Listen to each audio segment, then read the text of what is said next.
सास का घूंघट पार्ट 2।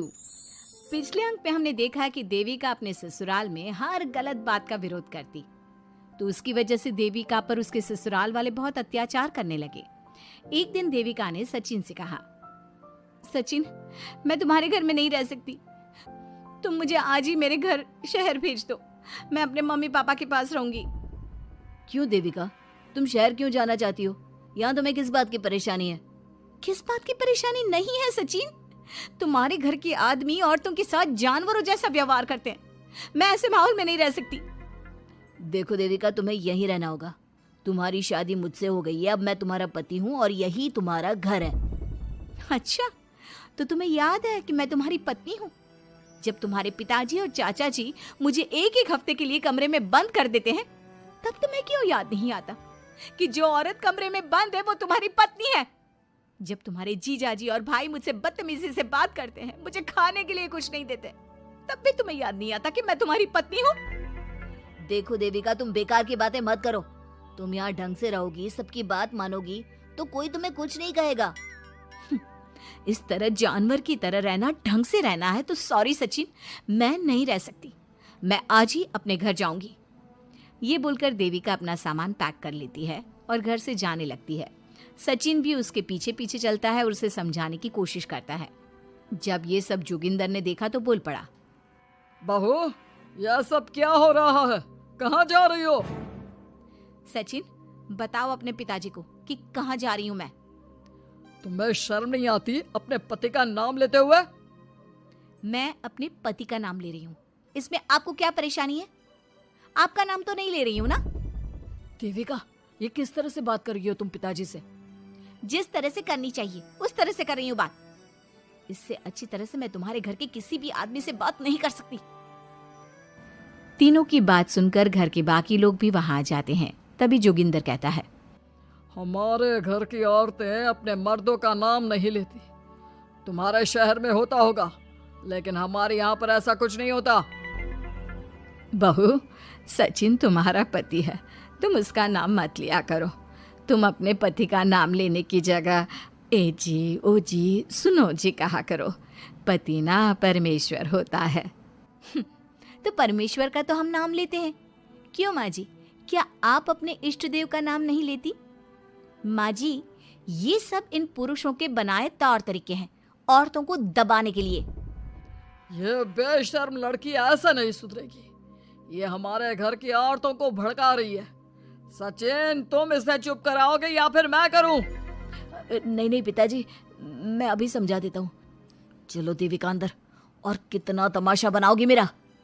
सचिन, मैं अंदर नहीं बाहर जाऊंगी, अब मैं यहाँ नहीं रह सकती। देविका की बात सुनकर महेंद्र कहता है, भाई साहब, ये लड़की इस घर से और गांव से बाहर ना जानी चाहिए, नहीं तो हमारे घर और गांव की औरतें भी ऐसी ही हरकतें करेंगी। वो भी मर्दों के खिलाफ बगावत करेंगी। और मैं भी देखती हूँ कि मुझे घर से बाहर जाने से कौन रोकता है। बहू, इनसे बहस करने का कोई फायदा नहीं, तुम अंदर चलो। इस गांव के मर्दों के अंदर बहुत अहंकार भरा हुआ है। देविका किसी की बात नहीं सुनती और अपना सामान उठाकर घर से बाहर जाने लगती है। तभी वहां मोहन और कल्याण आते हैं। कल्याण देविका के हाथ में से उसका सूटकेस छीन लेता है और मोहन देविका को जोरदार थप्पड़ मारता है। देविका का सर दीवार में लगता है और वो बेहोश हो जाती है। देविका, देविका तुम ठीक तो हो? भैया, आपकी हिम्मत कैसे हुई मेरी पत्नी पर हाथ उठाने की? सचिन, तुम जल्दी से देविका भाभी को अंदर कमरे में ले जाओ, मैं अभी वैद्य जी को लेकर आती हूँ। वीना जल्दी से वैद्य जी को लेकर आती है।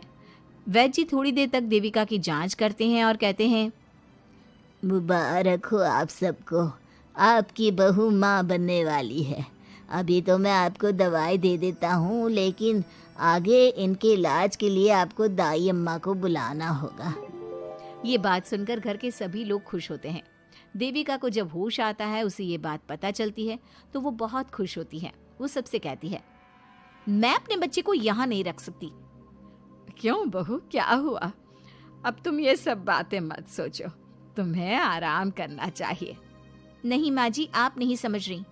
अगर मेरा बेटा हुआ तो इस घर के मर्दों की तरह अहंकारी और औरतों पर जुल्म करने वाला बनेगा, और अगर मेरी बेटी हुई तो वो जानवरों की तरह जुल्म सहने वाली बनेगी और दोनों ही अनपढ़ रहेंगी।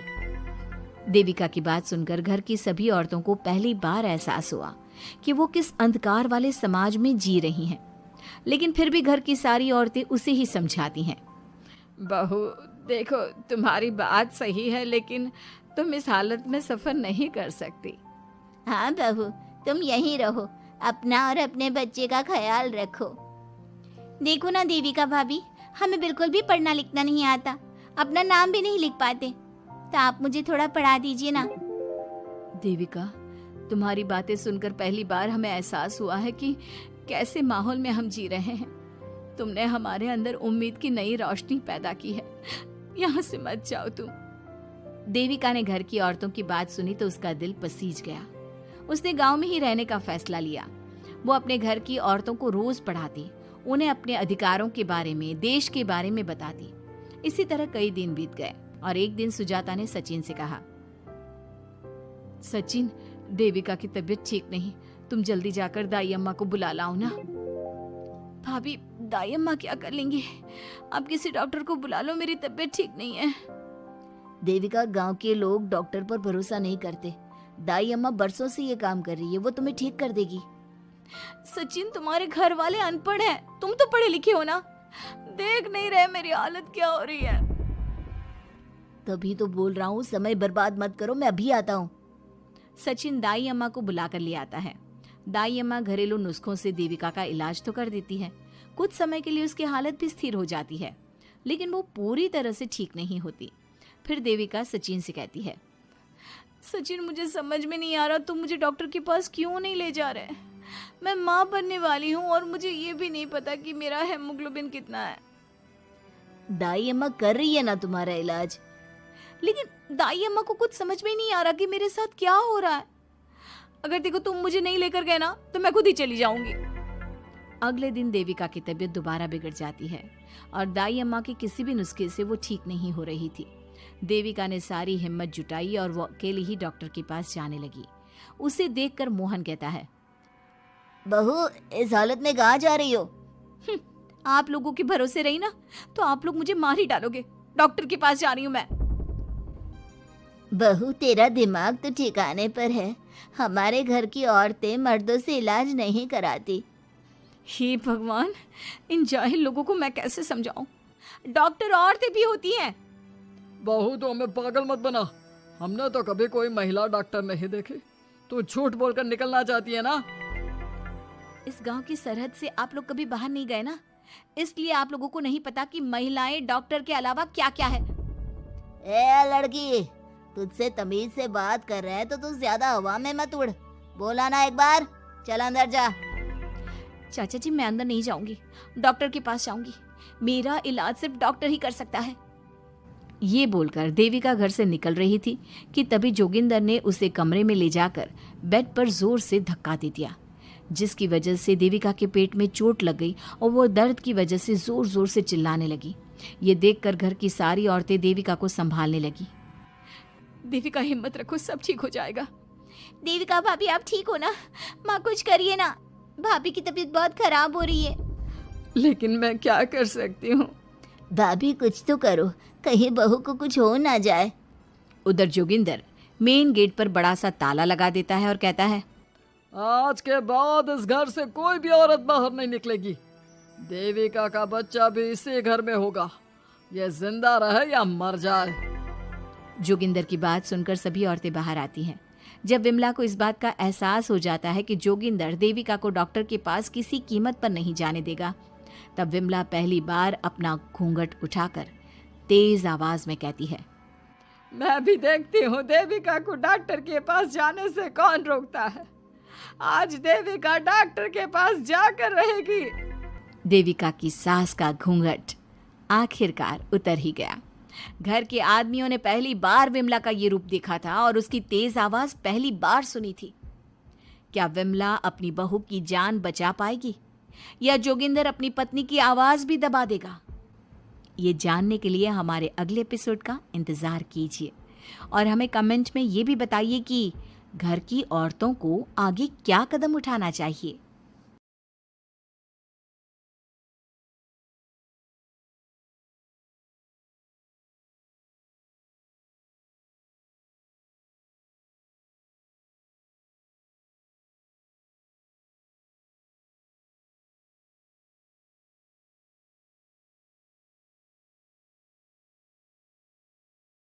सास का घूंघट।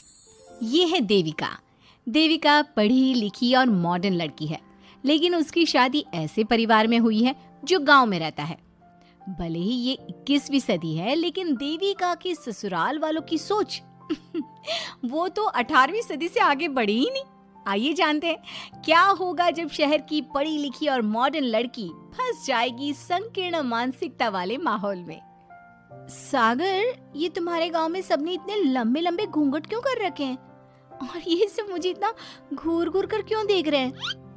अरे यार, तुम भी घूंघट कर लो ना, इसीलिए तो देख रहे हैं सब तुम्हें। कम ऑन सागर, मैं घूंघट नहीं कर सकती। तुम्हें पता है ना मैं कौन हूँ।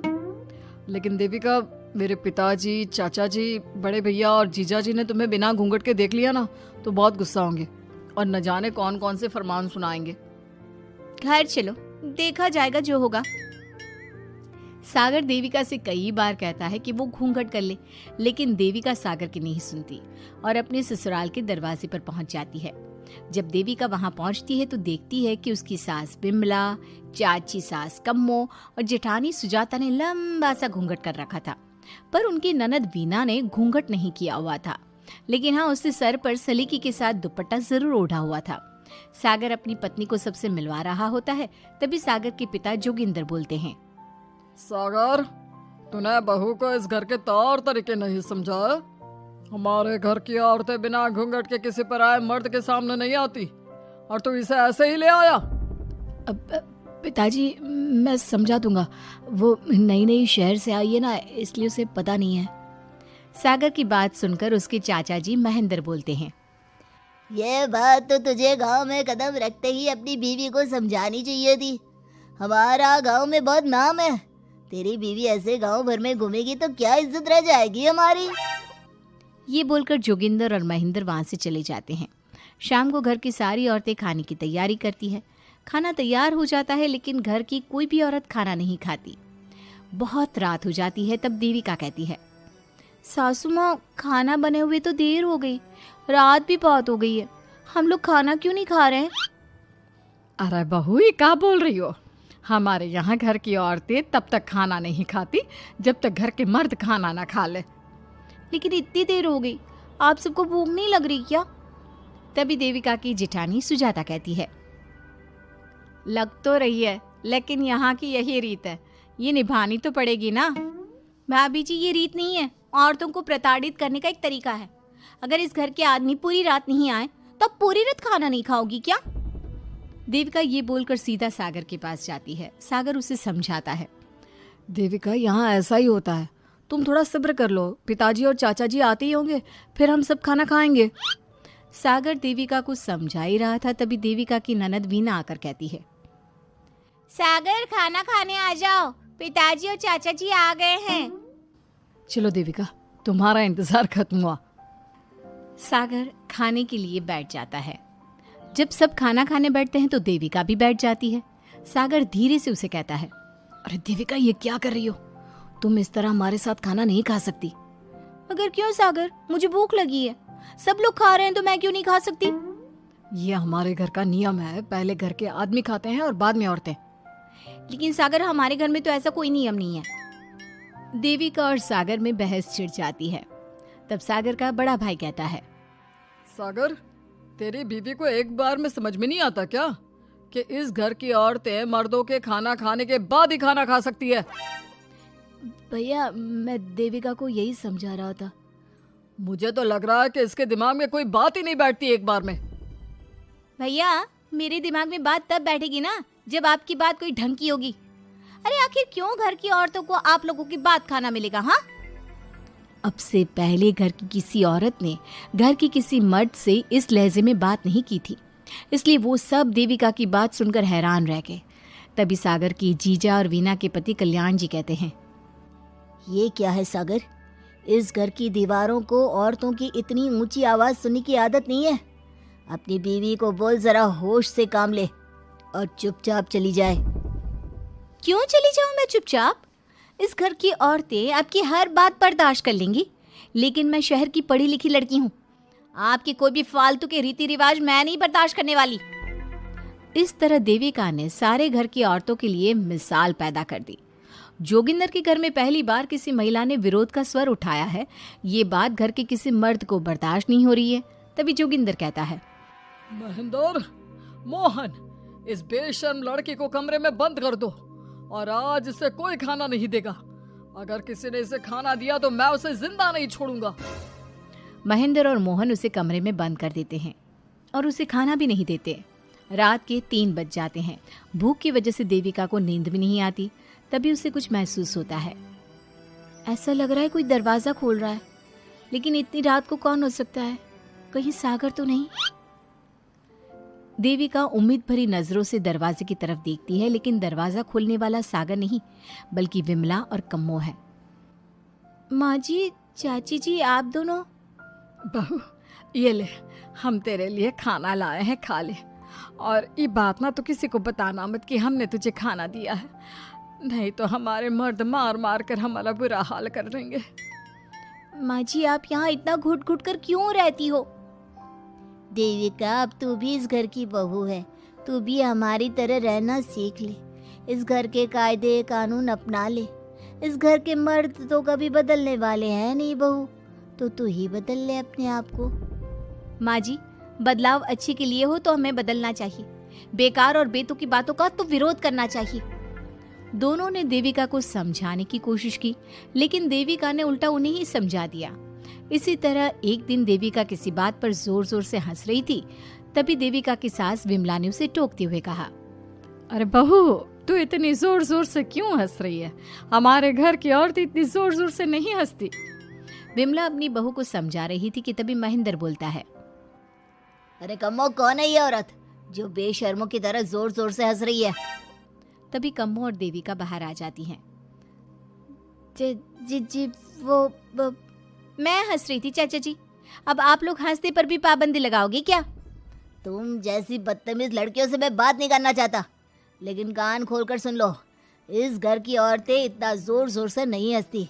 और हाँ, तुम्हें पहले ही बता चुके हैं कि इस घर की दीवारों को औरतों की तेज आवाज सुनने की आदत नहीं है। इस घर की दीवारों को आदमियों की ऊंची आवाज सुनने की आदत है, लेकिन औरतों की नहीं। चाचा जी, आपके घर की दीवारें तो बहुत दोगली है। हर पाबंदी औरतों के लिए क्यों चाचा जी? औरतें ये नहीं कर सकती, औरतें वो नहीं कर सकती। औरतें सांस ले सकती है या उस पर भी पाबंदी है? चुप हो जाना बहू, मत बोल और घूंघट कर ले। ये तेरे चाचा ससुर है, थोड़ा तो लिहाज कर। कम्मो के समझाने पर भी देविका चुप नहीं होती। वो महेंद्र से ऐसे ऐसे सवाल पूछती है जिनका जवाब उसके पास होता ही नहीं। महेंद्र गुस्से से सागर को आवाज देता है। महेंद्र की आवाज सुनकर घर के सभी आदमी बाहर आ जाते हैं।